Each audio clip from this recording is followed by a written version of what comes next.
You should know what drinking does if you're consuming it in this kind of typical chronic pattern, as we can now refer to it, which is that 1 or 2 a night or a few stacked up on Friday and maybe 3 or 4 on Saturday, this kind of pattern of drinking, which is quite common. And one of the more serious effects that we should think about is the impact on the so-called gut-brain axis. The liver is the first site in which alcohol is broken down or metabolized into its component parts. The liver is also communicating with the brain through chemical signaling and neural signaling. So we have the gut-liver-brain axis.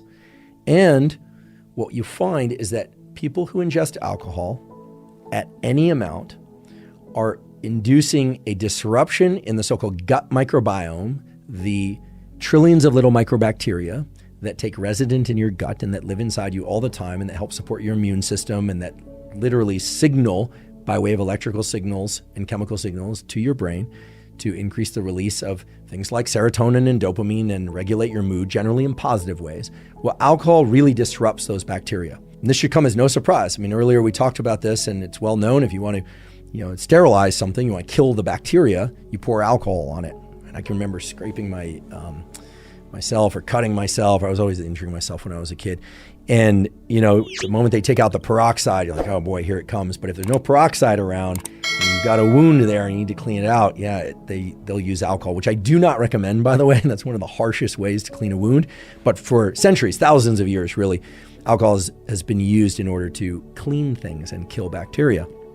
So alcohol kills bacteria, and it is indiscriminate with respect to which bacteria it kills. So when we ingest alcohol and it goes into our gut, it kills a lot of the healthy gut microbiota.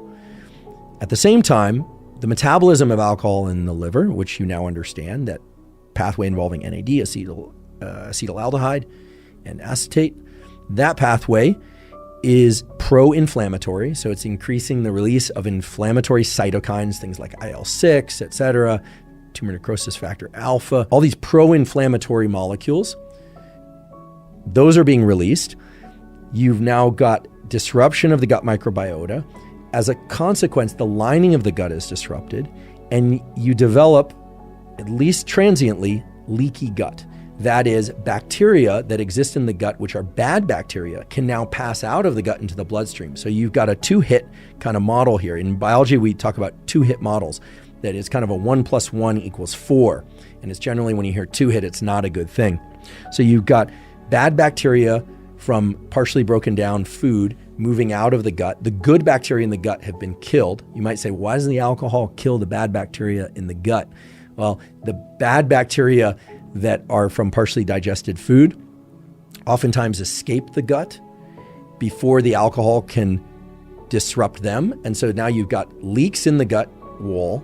You've got the release of this bad bacteria. You've got inflammatory cytokines and other things being released from the liver. And they are able to get into the brain through what's called a neuroimmune signaling. And what's really bizarre in terms of the way that this manifests in the brain, I mean, it's not the way I would have done it, but then again, as I always say, I wasn't consulted at the design phase, and anyone who says they did, you should be very skeptical of them.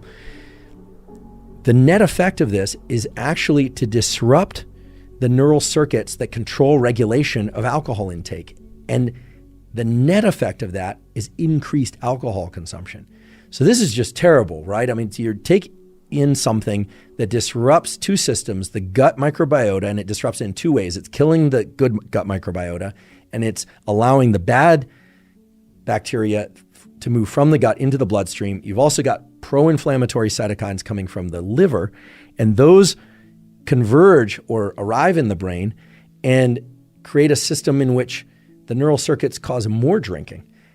That's a bad situation. And this is why people who drink regularly, even if it's not a ton of alcohol, again, of the sorts of patterns of drinking I talked about before, and certainly for those that are chronic heavy drinkers, what you end up with is a situation in which you have inflammation in multiple places in the brain and body, and the desire to drink even more and to further exacerbate that inflammation and the gut leakiness.